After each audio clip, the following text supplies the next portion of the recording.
నమస్తే, welcome to RTV. నేను సహస్ర. ప్రస్తుతం హైదరాబాద్ కాలుష్యం గురించి మాట్లాడుకున్నట్లయితే డిసెంబర్ ఈ మంత్ 2025 సంవత్సరానికి గాను ఎయిర్ క్వాలిటీ ఇండెక్స్ దాదాపుగా 324 నుంచి 335 వరకు నమోదైనట్లుగా గణాంకాలు చెప్తున్నాయి.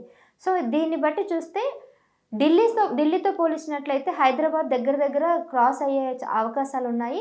సో ఢిల్లీ తర్వాత నెక్స్ట్ హైదరాబాదే ఆ సెకండ్ పొల్యూషన్లో నెక్స్ట్ రెండవ స్థానానికి వచ్చేసింది అన్నట్టు కూడా ఈ రిపోర్ట్స్ చెప్తున్నాయి. మరి ఏక్యూఐ ఇంత దారుణంగా వచ్చేసరికి తీవ్రమైనటువంటి గాలి వాతావరణ పరిస్థితి ఇంత దారుణంగా ఉంటే మరి హైదరాబాద్ వాసుల పరిస్థితి ఎలా ఉండబోతుంది, వాళ్ళ ఊపిరితిత్తుల పరిస్థితి ఏం చేయబోతున్నారు అనేది ఒక ఆందోళనకరమైనటువంటి విషయం ఇప్పుడు. మరి ఇలాంటి టైంలో హైదరాబాద్ వాసులు ఎలాంటి జాగ్రత్తలు తీసుకోవాలి, మరి ఈ ఎయిర్ క్వాలిటీ ఇండెక్స్ ఇంత దారుణంగా ఉన్నప్పుడు మనం బయటికి వెళ్ళినప్పుడు ఎంత జాగ్రత్తగా ఉండాలి, అసలు వీళ్ళ ఆరోగ్య పరిస్థితి ఎట్లా ఉంటుంది అనేది డాక్టర్ గారిని అడిగి తెలుసుకుందాం. మరి ఈ విషయాల మీద పూర్తి అవగాహన కల్పించడానికి ప్రస్తుతం మన స్టూడియోలో ఉన్నారు professor doctor Vijayabhaskar, chairman ethic committee clinical research. మరి డాక్టర్ గారిని అడిగి ఈ విషయాలు తెలుసుకుందాం. నమస్తే డాక్టర్. నమస్కారం సార్. హైదరాబాద్లో మీరు చాలా రోజుల నుంచి ఉంటే ఉన్నారు. గతంతో పోలిస్తే ఈసారి మాత్రం దారుణమైనటువంటి పొల్యూషన్ విపరీతంగా పెరిగిపోయింది గత 2-3 సంవత్సరాల నుంచి. ముఖ్యంగా ఈ పరిస్థితి చూస్తే రానున్న రోజుల్లో ఢిల్లీని కూడా దాటే అవకాశం ఉందని అంటున్నారు. అలాంటి పరిస్థితి వస్తే మరి మన ఆరోగ్య పరిస్థితి, ఊపిరితిత్తుల పరిస్థితి ఎట్లా ఉండబోతుంది, ఏం చెప్తారు? అబ్సల్యూట్లీ రైట్ అండి. ఇప్పుడు థ్రెటన్ లెవెల్స్లో ఇండియాలో 2 ప్లేసెస్లో ఎక్కువగా ఉంది. ఒకటి హిమాచల్ ప్రదేశ్ ఇండస్ట్రియల్ బెల్ట్, రెండవది ఢిల్లీ. ఈ 2 ప్రాంతాలలో ఇండస్ట్రీస్, పొగమంచు, అంతేకాకుండా ఈ వ్యవసాయానికి సంబంధించిన డ్రై ఫార్మర్స్ ఏం చేస్తారంటే కాలుస్తారు. ఆ కాలుష్యంతో కూడా విపరీతంగా ఢిల్లీ చుట్టూ హర్యానా ప్రాంతాలలో విపరీతంగా కాలుష్యం పెరిగింది. కానీ ఇక్కడ ఇప్పుడు ఎక్కువగా మనకున్న థ్రెట్ ఏంటంటే ఒకటి వెహికులర్ పొల్యూషన్, బండ్లతోటి వాహనంలతో వచ్చే పొల్యూషన్ ఒకటి, రెండవది ఇండస్ట్రియల్ పొల్యూషన్. మన సరౌండింగ్ దాదాపుగా 60-80 కిలోమీటర్ల డిస్టెన్స్లో చాలా ఇండస్ట్రీస్ వచ్చేసాయి. థర్డ్ వచ్చేసి మనకు ఈ కన్స్ట్రక్షన్ పొల్యూషన్ కూడా ఎక్కువ అయిపోయింది. ఈ 3 కారణాల వలన మనకు పొల్యూషన్ పెరిగిపోతుంది. అది వాటర్ పొల్యూషన్ అనుకోండి, ఎయిర్ పొల్యూషన్ అనుకోండి, డస్ట్ పొల్యూషన్ అనుకోండి, సౌండ్ పొల్యూషన్, ఇట్లాంటి ఎన్నో పొల్యూషన్స్ మనకు వివిధ రకాలుగా మనల్ని ఇబ్బందులు పాలు చేస్తుంది. మొన్నటి వరకు కూడా బెంగళూరు హైలో అనుకున్నాం, కానీ ఇప్పుడు ఈ మధ్య కాలంలో బెంగళూరు, హైదరాబాదు 2 పోటీ పడుతున్నాయి అంటే పొల్యూషన్లో కూడా. సో అంత పొల్యూషన్ పెరుగుతూ పోతుంది. ఎప్పుడైతే అర్బనైజేషన్, రూరల్ నుంచి అర్బన్ డెవలప్ అవుతుందో, మన ఆల్మోస్ట్ 80 కిలోమీటర్ల చుట్టూ హైదరాబాద్ చుట్టూ మొత్తం వ్యవసాయం అన్నది మానేశారు. అంతా అర్బనైజేషన్ అయింది, ఇండస్ట్రియలైజేషన్ అయింది, కాంప్లెక్స్లు అయినాయి, డ్రై ల్యాండ్ అయిపోయింది, మొత్తం ఈవెన్ కాంక్రీట్ ల్యాండ్ అయిపోయింది, ప్లాంటేషన్ కూడా తగ్గిపోయింది. వీటన్నిటి కారణాల వల్ల మనకు ఫస్ట్ అండ్ ఫార్మోస్ట్ ఈ పర్టికులర్ పొల్యూషన్ వలన మనకు ఏర్పడే ఏ పొల్యూషన్ అయినా మనకు ఫస్ట్ అండ్ ఫార్మోస్ట్ ఎఫెక్ట్ అయ్యేది మనం ఊపిరి పీల్చుకుంటాం కాబట్టి లంగ్స్ అండి. మోస్ట్ ఇంపార్టెంట్ వైటల్ ఆర్గన్ మన బాడీలో ఉండేది లంగ్స్. ఫస్ట్ ఈ పొల్యూటెంట్ వాటర్ కానీ, పొల్యూటెంట్ డస్ట్ కానీ, పొల్యూటెంట్ ఎయిర్ కానీ ఏవైనా కూడా అబ్జర్వ్ అయ్యేది లంగ్స్లోకి. ఈవెన్ ఆ లంగ్స్ ఎఫెక్ట్ అయిన తర్వాత అక్కడి నుంచి మైక్రోటాక్సిన్స్ ఏవైతే ఉంటాయో అవి ట్రాన్స్పోర్ట్ అయ్యి మన హార్ట్కు చేరొచ్చు, బ్రెయిన్కు చేరొచ్చు, కిడ్నీస్కి చేరొచ్చు, లివర్కు చేరొచ్చు, ఇలా వేరియస్ ఆర్గన్స్కి మనకు స్ప్రెడ్ అవుతూ ఉంటాయి. సో ఇనిషియల్గా మనం ఈ సీజన్లో మనం ఎక్కువగా ఫ్లూ డిజీజెస్ చూస్తూ ఉంటాం. ఈ ఫ్లూ డిజీజెస్ అనేది ముఖ్యంగా ఈ చలి ఒకటే కాకుండా ఈ పొల్యూటెంట్స్ కూడా వన్ ఆఫ్ ద రీజన్. ఈ మధ్య మనం చూస్తున్నాం అలర్జీస్ డెవలప్ అవుతాయి, స్కిన్ డిజీజ్ డెవలప్ అవుతాయి, దగ్గులు, తుమ్ములు, గొంతు నొప్పి, ఇవన్నీ ముఖ్యంగా మన అప్పర్ రెస్పిరేటరీ సిస్టమ్ ఎఫెక్ట్ అవుతుంది. పీల్చుకునే గాలి, ఉండే టాక్సిన్స్, ఉండే వాయు కాలుష్యం కానీ, లేకపోతే టాక్సిన్ ప్రొడక్ట్స్ కానీ, ఇవన్నీ ఏం చేస్తాయంటే ఫస్ట్ మనం ముక్కు, నోటు గుండా మన గొంతులోకి వస్తాయి. సో ఫస్ట్ ఆర్గన్ మనకు ఎఫెక్ట్ అయ్యేది గొంతు. ఆ గొంతు తర్వాత మనకు ట్రెకియా అంటే ఊపిరి తీసుకునే గొట్టం ఉంటుంది. ఆ తర్వాత మనకు రెండు ఊపిరితిత్తులు అంటే అవి బెలూన్స్ లాగా ఉంటాయి. సో రెండు బెలూన్స్ లాగా ఉండే ఊపిరితిత్తుల్లో అల్వియోలై అని ఉంటారు. అక్కడ మనకు కార్బన్ డైఆక్సైడ్ ఆక్సిజన్ ఎక్స్చేంజ్ అవుతూ ఉంటుంది. సో మనం పీల్చుకునే గాలిలో 80% ఆక్సిజన్ ఉండాలి, కానీ ఈ పొల్యూషన్ వలన అది డామినేట్ చేస్తుంది. ఈ డస్ట్ పొల్యూషన్స్ కానీ, టాక్సిన్స్ కానీ, టాక్సిక్ గ్యాసెస్ కానీ ఇవేం చేస్తాయంటే మనం పీల్చుకునే గాలిలో ఆక్సిజన్ పర్సంటేజ్ తక్కువ చేసి ఈ యొక్క పొల్యూటెంట్ టాక్సిన్స్ అన్నీ మన ఊపిరితిత్తులోకి పోయి ఈ అల్వియోలైలో ఎక్కడైతే రక్తం ఎక్స్చేంజ్ అవుతుందో, అంటే అక్కడ అల్వియోలైలో ఒక మెంబ్రెయిన్ ఉంటుంది. ఆ మెంబ్రెయిన్లో ఆక్సిజన్ లోపలికి వెళ్ళి కార్బన్ డైఆక్సైడ్ బయటికి రావాలి. అలా ఎక్స్చేంజ్ అవుతేనే మన బాడీ ఏ రోగాలు రాకుండా, ఎలాంటి క్యాన్సర్ డిజీజ్ రాకుండా, ఎలాంటి ఊపిరితిత్తుల డిజీజ్ రాకుండా, ఇతరత్ర టోటల్ బాడీలో జరిగే చాలా అనర్థాలకు కారణమవుతుంది. కాబట్టి ఆ యొక్క సిస్టంలో మనము ఇప్పుడు బతుకుతున్నాం. ఎందుకంటే మొన్న ఈ మధ్యనే నేను ఢిల్లీ వెళ్ళినప్పుడు అసలు ఊపిరి పీల్చుకోలేనంత పరిస్థితిలో అంత పొగమంచు ఉంటే నేను ఒక్కరోజు కూడా స్టే చేయలేని పరిస్థితిలో ఉన్నా. సో అంత దారుణంగా మన హైదరాబాద్, బెంగళూరు కంపేర్ చేస్తే Delhi is the worst position. So ఏంటి వాహనాల వల్లనే ఇలాంటి పరిస్థితి? వాహనాలు కాదు, ఆ చుట్టూ ప్రాంతాల్లో చెప్పాను కదా, ఈ పంటలు కోసిన తర్వాత డ్రై గ్రాస్ ఉంటుంది కదా, అది కాల్చేస్తారు వాళ్ళు. మళ్ళీ ఫెర్టైల్ ల్యాండ్ కోసం ఏం చేస్తారంటే హర్యానా చుట్టూ ప్రాంతాల్లో గుర్గావ్, నాయిడా ఇటు సైడ్ ఇంకా సిటీ అవుట్స్కట్స్ దాటిన తర్వాత అంత వ్యవసాయం మొత్తం బోన్ చేస్తారు. ఆ పొగంతా ఈ అర్బన్ సిటీలోకి వస్తుంది. దానివల్ల ఆ పొల్యూషన్ వల్ల మనకు ఢిల్లీలో అంత దారుణంగా ఉంది. అందుకని ఈ మధ్య ఏం చేస్తున్నారు సెంట్రల్ గవర్నమెంట్ వాళ్ళు కానీ, ప్రైమ్ మినిస్టర్ కానీ ఏం ఆలోచిస్తున్నాడు, మనకు ఈ సీజనల్లో ఇక్కడ ఉండలేకపోతున్నాం ఢిల్లీలో, దీని బదులు మనం హైదరాబాద్ని సెకండ్ క్యాపిటల్గా చేసుకుంటే ఎంత బాగుంటుంది. ఎందుకంటే హైదరాబాద్లో సీజన్లో వచ్చి ఉండొచ్చు, మనకు సేఫ్టీ ఉంటుంది, పార్లమెంట్ నడవడానికి బాగుంటుంది అనే ఒక ఆలోచన కూడా సెంట్రల్ గవర్నమెంట్లో ఆలోచిస్తున్నారు, just because of pollution. So ఢిల్లీకి ఉన్న హైదరాబాద్కి అంత తేడా ఉంది. ఇన్ కేస్ అంత స్విచ్ అయింది అనుకోండి ఇక్కడికి అయినా అవ్వచ్చు. ఎందుకంటే ఇప్పుడు ఏదన్నా అటాక్ చేస్తే ఢిల్లీ ఈజ్ నియరెస్ట్ పాకిస్తాన్, ఇంకా అదర్ కంట్రీస్కి, ముస్లిం కంట్రీస్కి అన్నిటికీ ఢిల్లీ దగ్గర, హైదరాబాద్ దగ్గర కాదు. ఢిల్లీకి అటాక్. సో ఇట్లా ఎన్నో కారణాల వలన డీసెంట్రలైజ్ చేయాలి, పార్లమెంటు సౌత్ ఇండియాలో కూడా పెట్టాలనే థాట్ ఉన్నది. కానీ ఈ పొల్యూషన్ ఈ సీజన్లో, వింటర్ సీజన్లో పొల్యూషన్ ఎక్కువగా ఢిల్లీలో ప్రాబ్లం అవుతుంది. ఆల్ ఓవర్ ఇండియా నుంచి వెళ్ళే ఎంపీలకు, అక్కడ ఉండే వాళ్ళందరికీ ఆ పొల్యూషన్ తోటి చాలా కష్టం అవుతుంది. సెకండ్ థాట్ కూడా వచ్చింది. సో మనం టెక్నికల్గా చూస్తే ఇప్పుడు హైదరాబాద్లో ఆల్మోస్ట్ ఎయిర్ ఇండెక్స్ ఆల్మోస్ట్ మనకు 300, 400 వరకు కూడా రీచ్ అయ్యే ప్రమాదం ఉన్నది. ఢిల్లీలో 500 to 600 ఉంటే ఇక్కడ almost it is index reaching to 300, 250 to 300 reach అవుతుంది. మన అదృష్టం ఏంటంటే మనకు పొగమంచు లేదు. మన అదృష్టం ఏంటంటే మనకు మైన్స్ దగ్గరలో లేవు. సో మన అదృష్టం ఏంటంటే మనకు ఈ ఎక్సవేషన్స్ కానీ అవి లేవు, మైన్స్ టైప్ అట్లాంటిది లేదు. సో మనకున్నదల్లా అర్బనైజ్డ్ ఇండస్ట్రియల్ బెల్ట్, వెహికల్స్, కొన్ని కోట్ల వెహికల్స్ మన సిటీలో తిరుగుతూ ఉంటాయి. మూడోది కన్స్ట్రక్షన్ తోటి కూడా డస్ట్ పొల్యూషన్ బాగా వస్తుంది. సో వీటితో పాటు మన టెంపరేచర్లో కూడా ఒక 2-3 డిగ్రీల టెంపరేచర్ పెరగడానికి అర్బన్లో మెయిన్గా ఎయిర్ కండిషన్స్. సో ఆల్మోస్ట్ ప్రతి బిల్డింగ్కు ఒక 8, 10, 12, 20 ఏసీ వెంట్స్ ఉంటాయి. ఆ ఏసీ ఎగ్జాస్ట్లో కూడా హీట్ ప్రొడ్యూస్ అవుతుంది. ఆ హీట్ వలన కూడా మనకు అదొక హీట్ పొల్యూషన్ కూడా డెవలప్ అవుతుంది. సో అర్బన్లో మేజర్గా ఇప్పుడు ఏంటంటే ఏసీస్, వెహికల్స్, ఇండస్ట్రీస్, కన్స్ట్రక్షన్స్, వీటి వల్ల మనకు ఒక డస్ట్ పొల్యూషనే కాదు, ఈవెన్ సౌండ్ పొల్యూషన్ కూడా, వెహికల్స్, ఇండస్ట్రీస్ తోటి సౌండ్ పొల్యూషన్ అవుతుంది. సో ఇలా మనకు కన్స్ట్రక్షన్ తోటి కూడా సౌండ్ పొల్యూషన్ విపరీతంగా పెరిగిపోతుంది. దీంతో మనకు ఇయర్ డ్రమ్స్ కూడా డ్యామేజ్ అవుతున్నాయి, వినికిడి శక్తి కూడా తగ్గిపోతున్నది. 80లో పోయే వినికిడి ఇప్పుడు 50-60లో కూడా వాళ్ళకి కొంత తగ్గుముఖం పడుతుంది.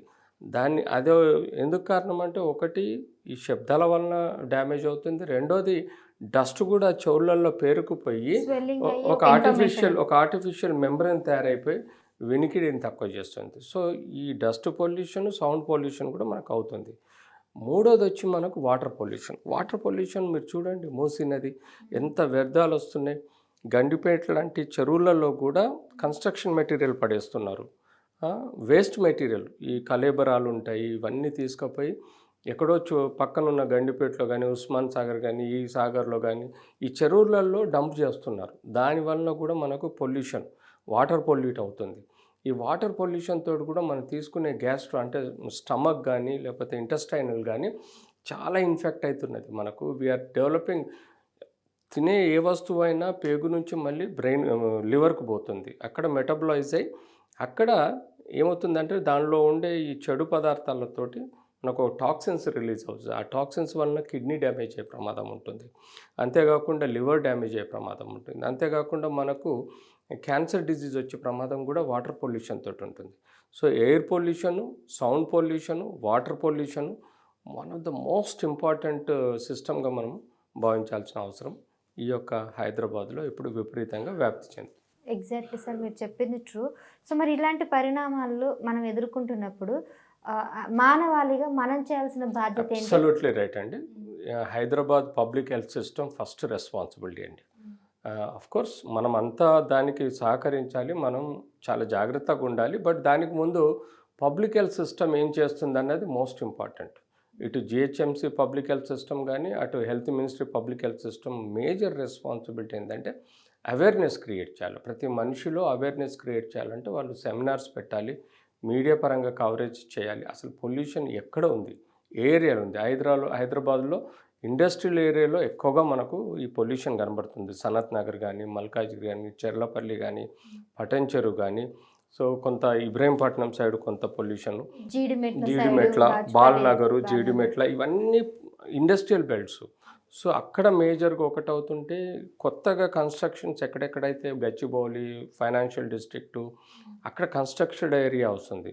సిటీ సెంటర్లోనేమో వెహికులర్ పొల్యూషన్ ఎక్కువైపోయింది, సౌండ్ పొల్యూషన్ ఎక్కువైంది, పొగ అంటే స్మోక్ పొల్యూషన్ కూడా ఎక్కువైపోయింది. సో వీటన్నిటిని మనం ఎక్స్పోజ్ చేయాలి. అసలు మనిషి పీల్చాల్సిన ఆక్సిజన్ ఎంత, తీసుకుంటున్న ఆక్సిజన్ ఎంత, ఈ ఈ ఎన్విరాన్మెంట్లో ఎంత మనకు పొల్యూషన్ ఉంది, ఏ రోజుకు ఆ రోజు ఏ టైంకి ఆ టైంకు మనం ఒక ఇండెక్స్, ఎయిర్ ఇండెక్స్ అనేది మనం ప్రజల్లో మీడియా ద్వారా ప్రచారం చేయాలి.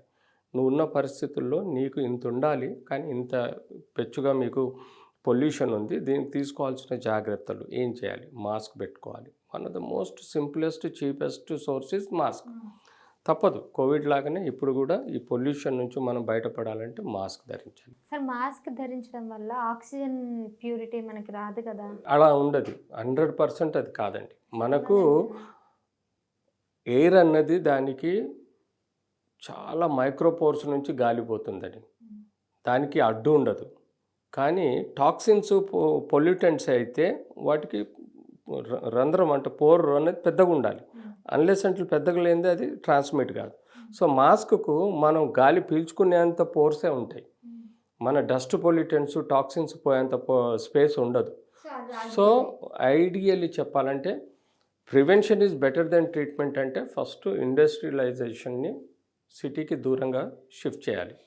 That is one of the most important.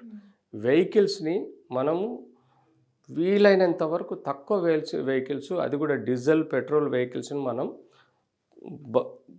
Prohibit చేసుడా, boycott చేసుడా అనేది చేసి ఎలక్ట్రికల్ వెహికల్స్ని మనం ప్రమోట్ చేయాలి ఎక్కువగా. సో అది జరుగుతుంది ఇప్పుడు, కానీ ఇంకొక 10 సంవత్సరాలు పట్టొచ్చు మనకు టోటల్గా ఎలక్ట్రిఫికేషన్ కావాలి కావాలి. సో ఈ లోపల మనం వెహికులర్ పొల్యూషన్ తగ్గించడానికి సపోజ్ ఒక 10 మంది కలిసి 10 కార్లు వేసుకొని ఫ్యాక్టరీ, ఇండస్ట్రీకి కానీ ఆఫీస్కి కానీ పోతే కార్ పూలింగ్ అని చెప్పేసి ఆ 10 మంది 2 కార్లలో పోయే విధంగా 2 కార్లు మాట్లాడుకొని, అంటే ఒక అపార్ట్మెంట్ నుంచి 10 కార్లు బయలుదేరితే ఆ 10 మందికి ఒక 2 కార్లు సూట్ చేసుకొని కార్ పూలింగ్ అంటాం. అంటే ఒక 5గురు కలిసి ఒక కార్లో పోవడం, ఆ కంపెనీకి కానీ అక్కడికి పోవడం, తద్వారా 10 కార్లలో ఓన్లీ 2 కార్లు పోతే 8 కార్లు లేకపోవటం వలన పొల్యూషన్ కూడా మనం కంట్రోల్ చేయొచ్చు. సో కార్ పూలింగ్ ఒకటి. రెండోది పొల్యూషన్ చెక్ అనేది ప్రతి వెహికల్కి పెట్టాలి రెగ్యులర్గా, కాన్స్టెంట్గా ప్రతి వెహికల్ని. ఎబో 10 ఇయర్స్ లైఫ్ ఉన్న వెహికల్స్ అన్నిటిని అబండన్ చేయాలి, ఎందుకంటే వాటితో పొల్యూషన్ ఎక్కువ ఉంటుంది. సో ఎప్పటికప్పుడు ఆర్టీఏ అధికారులు ఏం చేయాలి, వెహికల్స్ యొక్క క్వాలిటీ క్వాంటిటీ రెండు మెజర్ చేసుకుంటూ ఈ ఇండెక్స్ని ఆ వెహికల్స్ని బ్యాన్ చేయాలి. ఓల్డర్ వెహికల్స్ పొల్యూటెడ్ వెహికల్స్ని బ్యాన్ చేయాలి. వీలైనంత వరకు ఎలక్ట్రిఫికేషన్ చేయాలి. వెహికల్స్ అన్నీ బ్యాటరీ మౌంటెడ్ వెహికల్స్ చేయడం వల్ల మన పొల్యూషన్ తగ్గుతుంది. So vehicular pollution, car pooling, mask, human being mask ధరించడం, రెగ్యులర్గా పల్మనరీ టెస్ట్లు అంటే లంగ్స్ ఎలా ఉన్నాయనేది ప్రివెన్షన్ ఈజ్ బెటర్ దెన్ అన్నట్టు ముందే లంగ్స్ను ఫ్రీక్వెంట్గా ఈ సీజన్లో చెక్ చేసుకొని ఈ వ్యాక్సిన్స్ వేసుకోవడం అది అది అది కన్సర్న్ టు సర్టెన్ వైరస్లకు ఉంటుంది. కానీ ఇది రెగ్యులర్గా పల్మనరీ ఫంక్షన్ టెస్ట్ అని ఉంటుంది. అది మన ఊపిరితిత్తుల సాంద్రత, దాని యొక్క కెపాసిటీ ఎలా ఉందని చెక్ చేసుకోవడానికి మనము టెస్ట్ చేస్తాం, పల్మనరీ ఫంక్షన్ టెస్ట్ అంటాం. సో అది ఏంటంటే ఊదితే మనకు మన లంగ్ కెపాసిటీ చెప్తుంది కంప్యూటర్లో. సో పల్మనరీ ఫంక్షన్ టెస్ట్ చేసుకోవడం. అండ్ స్పెసిఫిక్గా కొంతమందికి ఈ సీజన్లో వైరల్ డిజీజెస్ వస్తాయి, బ్యాక్టీరియల్ డిజీజెస్ వస్తాయి ఈ టాక్సిన్స్ పొల్యూషన్ వల్ల. పర్టికులర్గా ఎవరైతే చిన్నపిల్లల నుంచి పెద్దవాళ్ళ వరకు దగ్గులు, తుమ్ములు, గొంతు నొప్పి ప్లస్ ఇలాంటి ఆయాసం లాంటివి వచ్చినప్పుడు ఇమీడియట్లీ పల్మనాలజిస్ట్కో, పెడియాట్రిషియనో, ఫిజిషియన్ దగ్గరికి వెళ్ళి వాళ్ళు ఐ చెకప్ లంగ్స్ చెకప్ చేసుకొని పర్టికులర్గా ఫీవర్ తోటి ఉంటే బ్యాక్టీరియలా లేకపోతే వైరల్ ఇన్ఫెక్షనా ఏదనేది మనం రూల్ అవుట్ చేసుకోవాలి. సో కోమార్బిడ్ డిజీజ్ అంటే బీపీ, షుగర్లు ఉన్న వాళ్ళు చాలా జాగ్రత్తగా ఉండాలి. ఎందుకంటే అలాంటి డిజీజ్ అన్కంట్రోల్ ఉండడం, ఇలాంటి వైరస్ కానీ బ్యాక్టీరియా ఎఫెక్ట్ అవటం వల్ల మనుషులకు ప్రమాదం ఎక్కువ ఉంటుంది. అందుకని ఈ సీజన్లో ఎక్కువ మంది రెస్పిరేటరీ ఇంటెన్సివ్ కేర్లో ఎక్కువగా అడ్మిట్ అవుతారు. ఇలాంటి ప్రాబ్లమ్స్ ఎక్కువగా వస్తుంటాయి. సో పర్టికులర్గా మన వెహికల్స్, హ్యూమన్ బీయింగ్స్ ఇచ్చేస్తూ సిటీలో ఉండే కంపెనీస్ అన్నీ ఫార్ అవే అంటే డిస్టెన్స్లో మనం షిఫ్ట్ చేయడం, కన్స్ట్రక్షన్ ఏరియాని ప్రాపర్గా మానిటర్ చేయాలి. జిహెచ్ఎంసీ కానీ లేదా కన్సర్న్ గ్రామ పంచాయతీస్ కానీ ఏం చేయాలంటే ఎక్కడ ఎంత కన్స్ట్రక్షన్ వర్క్ అవుతుంది, వాళ్ళు తీసుకోవాల్సిన జాగ్రత్తలు ఏం చేస్తున్నారు. యూజువల్గా వాటర్ స్పిల్లింగ్ చేస్తారు. వాటర్ స్పిల్లింగ్ చేయటం వలన డస్ట్ పైకి రాదు. సో అది చేస్తున్నారా లేదా, కన్స్ట్రక్షన్ ఏరియా ఎన్ని అయితే చెట్లను కొట్టేశారో అన్ని చెట్లను మళ్ళీ చుట్టూ పెంచుతున్నారా లేదా, అంటే ఫారెస్ట్రేషన్ అంటే హరితహారం లాగా ఎవరైతే కన్స్ట్రక్షన్ వాళ్ళు ఎన్నైతే చెట్లను కొట్టేసి కన్స్ట్రక్షన్ చేస్తున్నారో దాని చుట్టూ దానికి 10 చెట్లు పెంచాల్సిన అవసరం పొల్యూషన్ బోర్డు నుంచి ఉంది కండిషన్. సో ఆ ప్లాంటేషన్ కరెక్ట్ చేస్తున్నారా లేదా చుట్టూ, ఇలాంటి చేయడం, కన్స్ట్రక్షన్ మెటీరియల్ని ప్రాపర్గా డిస్పోజ్ చేయడం, లేకపోతే రెగ్యులర్గా వాటర్ స్ప్రేయింగ్ చేసి ఆ డస్ట్ పైకి లేవకుండా ప్రొటెక్ట్ చేసుకోవడం, ఇలాంటివన్నీ మనం చేయగలిగితే మనం ఫ్యూచర్లో క్యాన్సర్స్ కానీ లేకపోతే లివర్ డిజీజ్ కానీ కార్డియాక్ డిజీజ్, హార్ట్ డిజీజెస్ కానీ లేకపోతే లంగ్ డిజీజెస్ కానీ మనం అవాయిడ్ చేయొచ్చు. ఈవెన్ కిడ్నీ కూడా ఈ మధ్యకాలంలో చాలామంది డయాలసిస్ పోవడం, ఫెయిల్యూర్ కావడానికి కూడా ఈ యొక్క పొల్యూషన్కి సంబంధించిన టాక్సిన్స్ మన మెటబాలైజ్ అయ్యి అవి లివర్ నుంచి కిడ్నీకి పోయి కిడ్నీ యొక్క ప్యారెంకైమల్ టిష్యూను డ్యామేజ్ చేసి కిడ్నీ ఫెయిల్యూర్లో పోతున్నారు. సో ఇవన్నీ వన్ ఆఫ్ ద రీజన్. అంటే ఈ టాక్సిన్స్, ఈ పొల్యూషన్ టాక్సిన్స్ అంత ప్రమాదకరం అంటారా? 100%. మనం పీల్చుకునే గాలిలో ఆక్సిజన్ 80% ఉంటే పర్వాలేదు. బట్ ఆక్సిజన్ని రీప్లేస్ చేసి dust, pollutions, gases, abnormal gases ఉంటే చనిపోయే ఆస్కారం కూడా ఉంటుంది. ఇప్పుడు మీరు ఫర్ ఎగ్జాంపుల్ ఫైర్ ఇన్సిడెంట్స్లోకి ఒక మనిషి లోపలికి పోయాడు అనుకోండి, ఉన్నాడు, ఆ వ్యక్తికి ఆ గ్యాస్ స్మోక్ అన్నది విపరీతంగా లోపల కార్బన్ మోనాక్సైడ్ పోయింది అనుకోండి, ఏమవుతుంది? వితిన్ 2 minutes 3 minutesే, 10 minutes అవసరం లేదు. వితిన్ 3 minutesలో ఆక్సిజనేటెడ్ బ్లడ్ ఎక్స్చేంజ్ లేకపోతే బ్రెయిన్ ఫస్ట్ డెడ్ అవుతుంది. సో 3 minutes లోపలనే వారికి ప్యూర్ ఆక్సిజన్ అందే విధంగా చేయాలి. కానీ ఫైర్లో విపరీతంగా గ్యాసెస్, టాక్సిక్ గ్యాసెస్ తోటి ఇమ్మీడియట్లీ ఫెయింట్ అయిపోతారు. ఎందుకు ఫెయింట్ అవుతారంటే ఆక్సిజనేటెడ్ బ్లడ్ బ్రెయిన్కి పోదు కాబట్టి బ్రెయిన్ లోపల ఒక స్తబ్దత ఏర్పడి అన్కాన్షియస్ అవ్వడం, పడిపోవడం జరుగుతుంది. సో ఇందులో this is the most important nowadays. So ఇప్పుడున్న జిహెచ్ఎంసీ కానీ గవర్నమెంట్ కానీ పబ్లిక్ హెల్త్ సిస్టమ్ గేరప్ అవ్వాలి. ప్రతి చోట వాళ్ళు రైడ్ చేసి ఎక్కడ పొల్యూషన్ ఉందో దాన్ని నియంత్రించాలి, వెహికల్స్ నియంత్రించాలి, ఇండస్ట్రీస్ నియంత్రించాలి, కన్స్ట్రక్షన్ ఏరియాస్ నియంత్రించాలి. ఇది ఈ వీటి వలన మనకు వాటర్ పొల్యూషన్, తాగే వాటర్ శుద్ధంగా ఉండాలి. మనకు మంజీరా వాటర్ ఇచ్చినా కూడా అది కూడా శుద్ధంగా సప్లై ఉందా లేదా, దానిలో ఏం కలుస్తుంది అనేది చూసుకోవాలి. గ్రౌండ్ వాటర్, మనం తీసుకునే గ్రౌండ్ వాటర్ కూడా ఏరియా వైజ్ మనం సాయిల్ టెస్ట్ చేయాలి. వెదర్ టాక్సిన్స్, ఇండస్ట్రియల్ టాక్సిన్స్ ఏమైనా యాడ్ అవుతున్నాయా లేదా అనేది చూడాలి. అంతేకాకుండా మనం వాడుకునే వాటర్ చర్మ వ్యాధులు రాకుండా మనం చాలా జాగ్రత్తగా ఫిల్టర్ చేసి వాటిని మనం వేడి చేసి చల్లబరిచైనా వాడుకోవడం చేయాలి. ఇలాంటి ఎన్నో ఈ సీజన్లో కూడా మనకు వ్యాధులు వచ్చే ప్రమాదం ఉంటుంది. కాబట్టి గ్యాస్ట్రో ఇంటెస్టైనల్ సమస్యలు వస్తాయి, లివర్ సమస్యలు వస్తాయి, కిడ్నీ సమస్యలు వస్తాయి, హార్ట్, బ్రెయిన్, లంగ్ సమస్యలు వస్తాయి. సో వీటన్నిటికీ మూల కారణం పొల్యూషన్ వలన క్యాన్సర్ వస్తుంది, పొల్యూషన్ వలన స్కిన్ డిజీజెస్ వస్తాయి, హెయిర్ ఫాల్స్ ఉంటాయి, చాలా ఉంటాయి. సో వీటన్నిటి ముఖ్య కారణం పొల్యూషన్ అనే పదాన్ని యూజువల్గా ప్రపంచంలో చాలా దేశాలు పొల్యూషన్ మీద ఎక్కువగా ఇంపార్టెన్స్ ఇస్తాయి.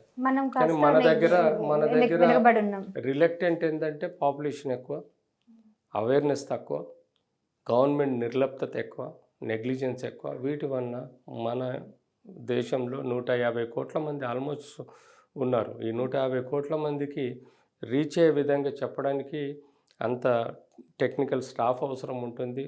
Government public health system develop చేయాల్సి వస్తుంది.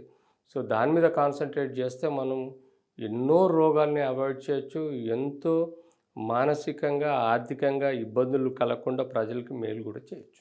ఎగ్జాక్ట్లీ సార్, మీరు చెప్పింది అక్షరాల సత్యం. సో అవేర్నెస్ ముందుగా మనం కల్పించినట్లయితే ముందు జాగ్రత్తగా మీరు అన్నట్టు mask, prevention is better than cure అన్నట్టుగా మాస్క్ కానీ లేకపోతే ఇంకా మన జాగ్రత్తలు మనం కనుక ముందున్నట్లయితే వన్స్ మనకి పొల్యూటెడ్ తర్వాత ఎఫెక్ట్ అయిన తర్వాత ట్రీట్మెంట్ అది తర్వాత డాక్టర్స్ చూసుకుంటారు, కానీ మనం మాత్రం జాగ్రత్తగా ఉండాలి. రైట్, చాలా విషయాలు మాకు తెలియజేశారు ఆర్టీవీ ప్రేక్షకుల కోసం. Thank you so much sir.